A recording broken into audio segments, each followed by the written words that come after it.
તમારા અને તેમજ મારી સાથે ભણતા ભાઈઓ અને બહેનો અને મારા ગુરુજન, આજનો મારો વિષય છે પાણીનું ટીપું. શું તમે બધા મને ઓળખો છો?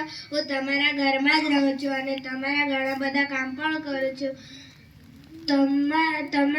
તમારી રસોઈ મારા વગર બની જ ન શકે. જમ્યા પછી તમને મારી જ યાદ આવે તો હવે મને ઓળખી ગયા ને? બોલો બોલો હું કોણ? બોલો બોલો હું કોણ? હું પાણીનું ટીપું. તમે બધા વિચારી રહ્યા છો કે આ બધામાં હું જાઉં છું. તો દોસ્તો, મારો જન્મ થયો કેવી રીતે? મારો જન્મ પૃથ્વી પર જ થયો છે. હું આ જમીન પર જ છું. મારામાં હાઇડ્રોજન અને ઓક્સિજન સમાવેશ છે.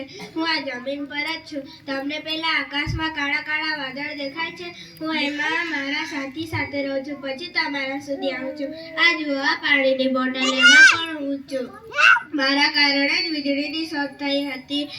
હું કોણ? પ્રગતિની યોજનાને દૂષિત કરવા. પણ તમે બધા સમજદાર છો ને? તમે બધા મને પ્રેમથી રાખશો તો હું તમારા સાથે મિત્રતા કરીશ. જો તમે મને દૂષિત કરશો તો તમારું જીવન જોખમાઈ જશે. હું સ્વચ્છ તો તમે સ્વચ્છ, હું અસ્વચ્છ તો તમે પણ અસ્વચ્છ. જલ હી જીવન હૈ, જીવન હી જલ હૈ, इसके बिना ना कदर वस्तु.